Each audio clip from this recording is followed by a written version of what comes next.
What's going on, everybody? I'm Shellz. This is week 6 picks and predictions here on the Shellz show.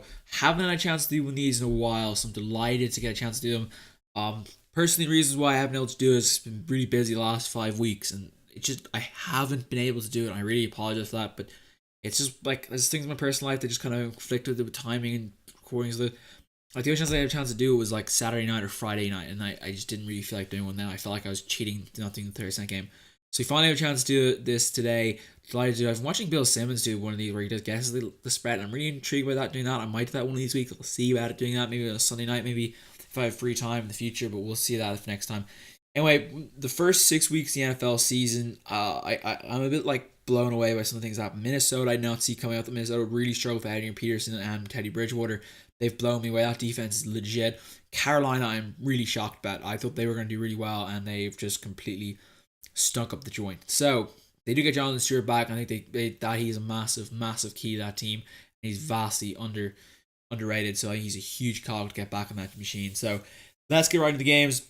Starting with tonight, the Thursday night game. It is the Denver Broncos at the San Diego Chargers. Now this is an interesting game because I think Mike McCoy gets fired if he loses this game. And that's why I have to pick the San Diego Chargers. I really think San Diego, this is a division game, so I think San Diego knows how to rush Denver. I know how to put pressure on them. Last week, Vic Beasley had a huge game. I'm going to pick this week Melvin Ingram to have a huge week. I think he's going to have 2 to 3 sacks tonight. He's going to cause problems. I think Joey Bosa will also cause problems. And I think they're going to cause problems for Trevor Siemian. Trevor Siemian has no chance to win this game. Okay, let's get that straight. I think Paxton Lynch is the future of that franchise by miles. They should play Paxton Lynch now. They play Paxton Lynch tonight, they'd win, but they won't win with Trevor Siemian. I'm going to pick the Chargers, and the spread at the moment is -3 Denver, but I'm going to pick Chargers +3 because I think the Chargers are going to win anyway. I think the Chargers are going to win this game. There's no way in hell that the Chargers lose this game because Mike McCoy knows this is basically his swan song. If he loses this, he's gone. They're going to turn up and perform tonight. Anyway, moving on to Sunday's games. Near the games, starting off with the Baltimore Ravens at the New York Giants. The spread in this game is the Giants favored by -3, and I don't really understand this, to be honest. Now, I know the Ravens have some, they played bad last week, but I don't think the Giants are better than the Ravens. I think the Giants are a good team. I just don't. I think Eli's a streaky player. He doesn't turn up some weeks, and that's where they get problems. Ravens, on the other hand, their defense is back to what they want to do. They might be much better. I know C.J. Mosley fumbled the ball at the end zone last week. They really should have scored that touchdown. That was absolutely pathetic on their part. I don't know why they missed that one. But I really think this game is a game that the Ravens are going to play really well, and they're going to go back to what they do best. I think Flacco's kind of returning to his old self. So I have to pick the Ravens here. I think the Ravens +3 is just robbery as well. I think that's a great line. If that's a 2.00, so that's a great line, great spread. I'd be very tempted with that Sunday morning if I see that line still that. Anyway, moving on to the next game, Carolina at New Orleans. This is the type of game that I'm a little concerned about because this is a NFL in-division game. These are the ones that I always think about when I'm betting on them. Do I want to bet in this game or do I not want to? To be honest, this game's going to come down to whose offense plays the best. I really think this is an offensive game. Now, I do know New Orleans do tend to know the Panthers' numbers. I think that's vice versa between both teams. The current line is the Panthers -2.5, and I got to agree with the Panthers in this one. I think the Panthers are too good for the Saints. Remember, if the Saints turn the ball over or give the punt the ball, they're giving up 7. I think Carolina this week will have Jonathan Stewart back. They'll play better. They'll be much more disciplined. Cam Newton's back as well, so I think those two guys are going to have a big week. They need to get Calvin Benjamin involved. They need to find a way to get Devin Funchess. That defense has got to just step up. You're too good when you have Luke Kuechly and Thomas Davis on defense. You're too good to suck, okay? Moving on. My New England Patriots are home to the Cincinnati Bengals. This line I think is ridiculous, but I do understand why.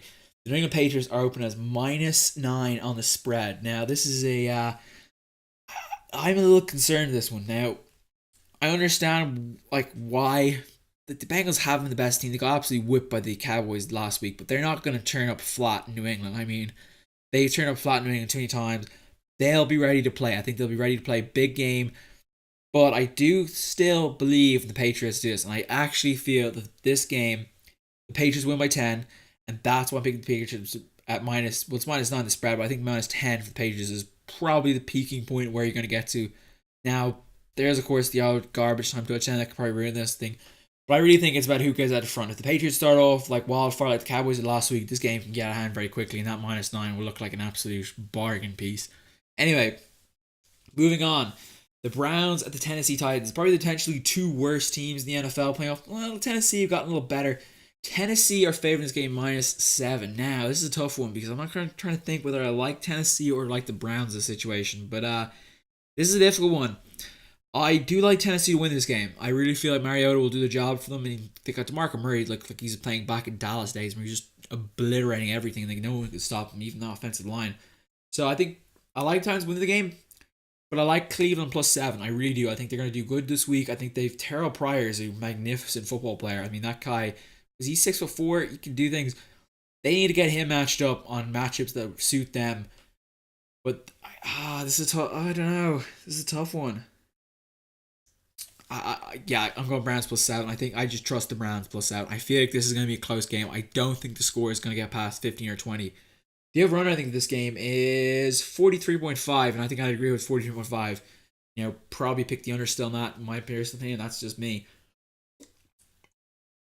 Okay, two more pretty pathetic teams here. The Jaguars are playing in Chicago against the Bears. This is I'm actually surprised with this line. The Bears are -2.5 favorites. So this is an interesting one. I'm not really sure I believe in the Bears or the Jaguars this season. I think the Jaguars have much better defense, but they don't play like a defense as a team. That's the one issue I see with them. A bunch of individuals that don't turn up on the game. That's a huge issue. I think they need to sort that out. Chicago, on the other hand, I mean, I don't get it with them. They don't seem to. I don't know what they're trying to build. Like I see teams and I see, oh, you're trying to build this, you're trying to build that. With them, it's like, what exactly are you trying to build? I think Martellus Bennett said this week. The coaches love bitches and there's one team bunch of bitches. That explains what I think with Chicago is. I think they're not that great. I think, three great players, and I'm gonna say Kyle Long's great player, Alshon Jeffrey, great player, and Kyle Fuller, great player. Everyone else in that team is expendable. Josh Sutton's pretty good. He's just come over actually for him.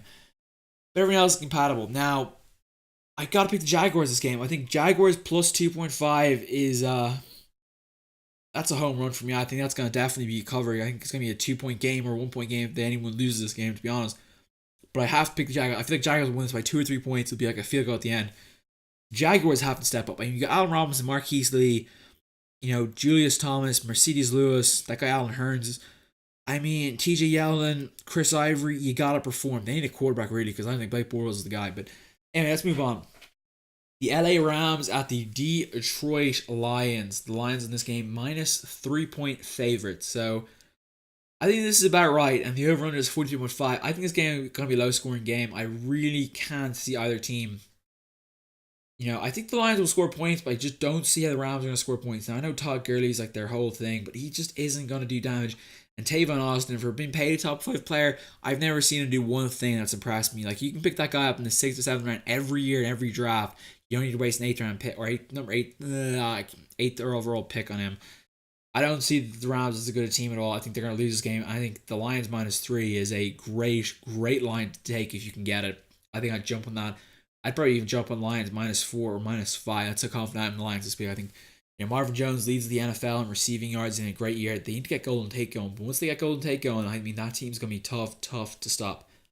Anyway, moving on to another NFL division rivalry game. How about Philly at Washington? Philly are favorites -2.5, and I probably would have to agree with them being the favorites. I think Philadelphia are just the better team, better ball club in general. Washington, I like, for the offense they have, they should be better. I don't understand why they aren't. I mean, you got Trent Williams in that offensive line, but they don't seem to really do much with the interior. I mean, you got Brandon Scherff in the first round. They got Morgan Moses right tackle, but they don't seem to do much. You got to get Matt Jones working, and you got to get those wide receivers ball. Deshaun Jackson, Pierre Garçon. I know Doxson's out, but he's another guy they should have got going, and they have a third guy, I think of his name. Jordan Reed's there as well. You got Vernon Davis in the offseason, Niles Paul. They should be better, and their quarterback is just doing the job for them. That's simple as that. On the other hand, Eagles quarterback Carson Wentz playing well, playing much better than I thought he'd come into the league. Doing the job, playing everything well, not taking too many risks, being smart with the football. Gave up first interception last week, but he kind of had to do that with Ryan Matthews fumbling the ball. I think Ryan Matthews needs to get going this week as well. Get Darren Sproles. I think Darren Sproles will cause all sorts of problems this week for that Washington defense. I can't see Washington having the linebackers to cover him, or even like they need to put a defensive back on him, really, to be honest. That's what I feel. I feel the Eagles win 2.5 is pretty much what I think it's going to be. I think the Eagles will win by 3, 4, potentially 5 points, maybe even 6, depending on how this game goes. But I just can't see Washington getting into this game and pulling off that upset. Anyway, moving on to the next game, Pittsburgh at Miami, and I think this game is going to be an absolute slaughterfest for the Steelers. The line is minus 7.5, and I'm all in that minus 7.5 line. I think the Steelers are going to absolutely have a field day down in Miami. I think they're going to go run wild.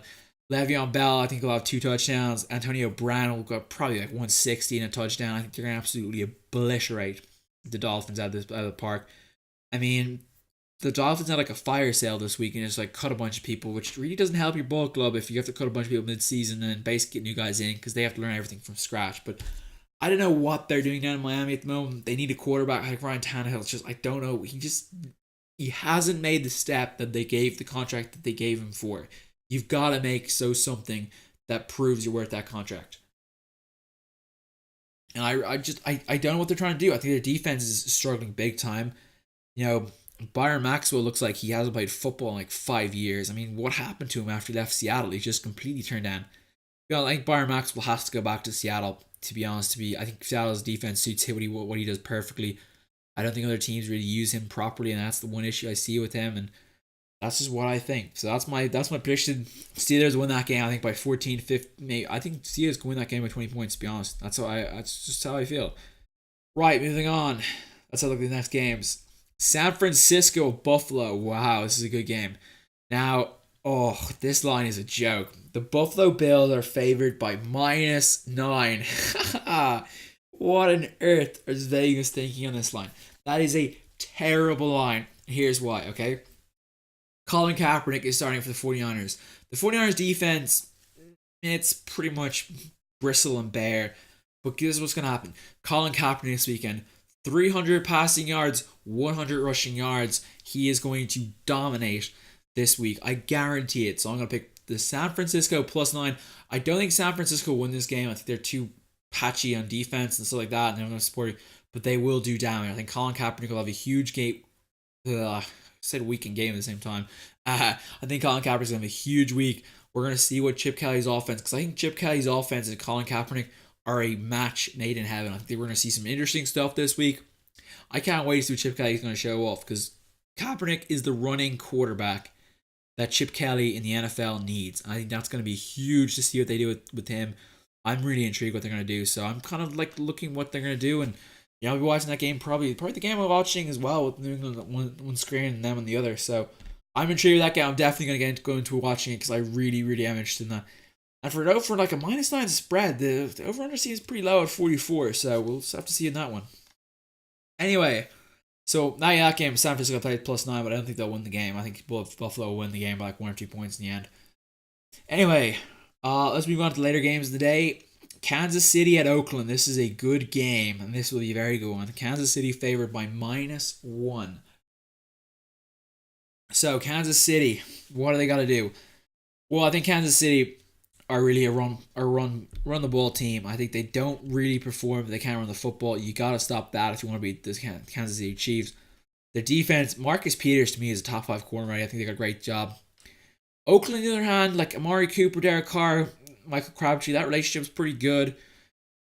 It's like I'm not 100% confident in Oakland. Like I feel like some weeks they gel really well and they play really well, and then other weeks I'm like, what the hell was that? Khalil Mack's had a bit slow start, but I think he'll get going eventually. This game, I gotta pick Oakland at home. I feel like Oakland just pull this game off by maybe 2 points, and I think the +1 is probably warranted for them. I think that's probably the fair. It will be a close game though. I don't see any other way of not being a close game. I think it'll be really good, and they'll play it pretty tight game. I think it'll be a very low scoring game. I wouldn't bet a game much past 30, 35 points if I was a betting man, but that's just me. Anyway, moving on to the next game. Atlanta at Seattle. Wow, this is going to be a good game. 2 defenses that are red hot at the moment, and I think Seattle's best defense in the NFL. I think they really are. When they get going, they are tough to break down.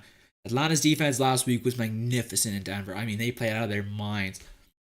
Great job, I thought, by the Falcons to use Tevin Coleman and shifts out of the backfield. They did a brilliant job. He had 4 catches for 131 yards or something, I think it was. Some ridiculous stat. It was unbelievable. I read it and I was like, whoa, and a touchdown. So I expect them to use him more this week as well. I think Coleman, to me, is easily surpassed Freeman on that depth chart, in my opinion. Much better player. I always thought that even coming out of college. Did you see that? Seattle coming off a bye, which is a huge important for one thing. Russell Wilson's time to heal. He had, 14 days to patch up everything that's wrong with him, the ankle, the knee. That's going to be huge then. Jimmy Graham looking like an all-star again. I mean, he's an absolute monster. I mean, the big thing I think Tyler Lockett for them is the guy I think is the X factor for Seattle this year. If he can get healthy and he can get separate, because he's the guy who got separation. Doug Baldwin, not a great receiver getting separation, and same too with Curse. They're not big guys like that. They don't create separation. Tyler Lockett creates separation off the line, and that is what's dangerous in wide receivers to me. Find this game -6. I gotta agree. I think Seattle won this game by more than 6 points. I feel they're just a superior side at the moment. I really like what Seattle does. I think their defense is legit. I think Michael Bennett should really need to turn up this week. I think he will turn up one of these weeks, and we're like, wow, Michael Bennett is the real deal. And his brother had a massive week last week. I'm sure he'll be barking to get a big week this week. So I'm gonna pick the Steelers, or no, Jesus, Shellz. I'm gonna pick the Seahawks this week. Big game. And the final game of the week is the Dallas Cowboys at the Green Bay Packers. Wow, what a game. So I don't think I need to remind you what happened the last time these two teams played. Is it a catch? Was it a catch? Let's just say this. It was a catch. The bullshit rules that say Dez Bryant didn't catch that. I screamed it was a catch when I saw that play happen. I don't know how the NFL and anyone else cannot call that a catch in my eyes. He catched it and planted it like a rugby play. That is what we call a try in rugby. He downward pressured it, and that should be a touchdown in the NFL. And the NFL is just to pass the whitewash. You don't have to put down anything, and that's not... I don't know. Anyway, this game, Cowboys are not the favorites. The Green Bay Packers are the -4 favorite. Jeez, why am I talking like that? But yeah, it's an interesting game. I think this would be a really, really good game. I think Dak and Zeke right now are absolutely in the zone. This to me is Dak's team. Tony, who I don't even know what Tony Romo could do this team. I think Tony Romo lost a quarter before he get his back broken in half probably by defense. Dak Prescott brings a unique thing to this defense, or offense, pardon me, that he brings. He's a different player to what you want. You know, you think he can sit back there like a pocket passer, and then he just runs the football, and you're like, wow, that kid, he's built like a freaking train. That's what he looks like. He's a train when you running that guy. And they were on the read option this week against that Green Bay defense that I think is shaky enough as it is already. I think Dak Prescott and Ezekiel Elliott are going to have a huge week, and I'm glad I have both those guys on fantasy because I think they're going to do massive amounts of damage. I think Dak Prescott's going to emerge as a running quarterback this week, and everyone's going to be looking like, wow, who's Tony Romo again? And this is going to be the week that Dak Prescott wins that starting job and Tony Romo gets booted out of Dallas. Just what I'm going to say. So I'm going Dallas +4. I'm going to pick the Green Bay to win the game, but I think Dallas +4 is pretty common bet. I think it'll be a field goal game. But I still think Dak Prescott's going to have a week that everyone's going to be like, wow, this kid's legit. And Dez Bryant as well. Week back, he is going to be angry this week. And angry Dez Bryant is the best Dez Bryant. So I'm looking forward to that. Anyway, Indianapolis at Houston should be a heck of a game. Another division game. And a lot of division games this week, isn't there? So the line for this game, Houston Texans -3. Now, I'm not sure I really like that line for Houston. I'm going to go Indianapolis in this game. I like Indianapolis +3. Indianapolis win this game. I'm pretty confident it's going to happen now. Houston's had that problem. They didn't turn up at all for the Patriots game, and they did not turn up at all for the Vikings first half. I mean, they were away asleep with the fishes, basically, is the best way to put it. So their team's got to figure something out. With Brock Osweiler, it's like this. It's like sometimes he knows how to play, and sometimes he's like someone's stolen his mind how to play football. Like his football IQ just like disintegrates. I don't get it. Like it doesn't make much sense to me now.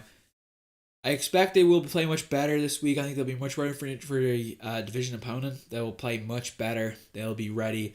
I think they'll know each other pretty well. I think that's what happens in division games. Teams know each other really well, know what to use, what to attack, what works, what doesn't. Like when playing a team, like if you're the AFC East, you're playing the NFC West or something like that. You don't really know what the team will work with them and don't work with them because you don't play them every year. Play them twice a year. You know how to attack a team. I think that's going to be the most important part. I just feel Andrew Luck. I think with Andrew Luck he's coming back. I think he like last season you could tell when he got injured, the Colts were like, okay, you're gonna protect Andrew Luck now, or you're not, protect yourself when you slide. Don't do this, don't do that. I think they need to throw the shackles off. If Andrew Luck gets hurt, he gets hurt. So what? He's more likely to get hurt in the pocket than he is running as a running quarterback. They just need to let the chains off him. Let him do what he does best, because that's why he got the number one pick. That's why he is the most valuable quarterback in the league right now. And by value, I mean the contract wise, because he's going to get paid. He's coming right into his prime. He just needs time. I watched the game last week for a bit, and I thought the throws to Philip Dorsett were magnificent. I saw one or two down. T.Y. Hilton was really good as well. They just need to find consistency for the Indianapolis Colts and be good. Houston, in the end, I think they're going to really miss J.J. Watt, as he's seen. But Clowney needs to step up. Whitney Merciless as well are good players. They got, is it Brian Cushing? Yeah, Brian Cushing's back. Bernardo McKinney. Their cornerbacks, Kevin Johnson, Jonathan Joseph, need to step up. They need to have a big week. When they played the Patriots, it just looked like not Tom Brady. Jeez, who was it? Jacoby Brissett. Look at Jacoby Brissett was playing target practice. I mean, they ran the ball as well, and if you can't stop the run, you're going for a dicey day. So that's my opinion on that game. I just give that game a pretty good review, didn't I? Anyway, moving on to the final game, the Monday night game. The New York Jets at the Arizona Cardinals. Now, this is going to be a slaughter fest, and I'm going to tell you why in a sec. So, Arizona, I think, are coming together now. Carson Palmer back this week. Michael Floyd, John Brown, Larry Fitz looking good. David Johnson looks like a murderer right now. I mean, that kid is just juiced to the gills. I mean, that guy is a beast. I mean, how on earth did Iowa not pick that guy up?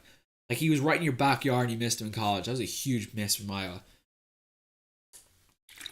Yeah, this game is going to come down to how the Jets turn up. Now, to be honest, do I think Ryan Fitzpatrick will throw 0 interceptions? No. Do I think he'll throw 1 interception? No. Do I think he'll throw 0 interception more? Absolutely. This is going to be Arizona fantasy defense, DraftKings thing. Money piece pick of the week. They're going to be absolutely interceptions galore, strip sacks. I'd go with the whole 9. If I'm picking a defense this week, I'd pick Arizona. I think they're going to absolutely dominate this team. You got Patrick Peterson, Tyrann Mathieu back to their best. Calais Campbell, like a bad boy. Calais Campbell, as that guy can really be a damaging piece. And Chandler Jones now on the outside playing well. Marcus Golden. They got a lot of pieces down there, and they're going to be good. I think their offense is coming along nicely. I think Bruce Arians is a brilliant offensive mind. They will have something really good for this Jets defense. The Jets defense, Darrelle Revis, as proved, is over the hump. I mean, he's over the hill. I mean, he's just not as good as he was. I think that was, maybe I remember slagging Bill Belichick for letting him go, and it turns out Bill Belichick was probably right letting him go. He's just not as good as he once was, and it's probably a good decision. I really respect the Jets D-line. I think they're one of the best in the league. Leonard Williams, your man, Sheldon Richardson, and Muhammad Wilkerson, they are 3 animals in that D-line. I mean, good luck blocking those boys for 60 minutes. They will get through eventually, and they will hit your quarterback, and they will make sure their weight is felt.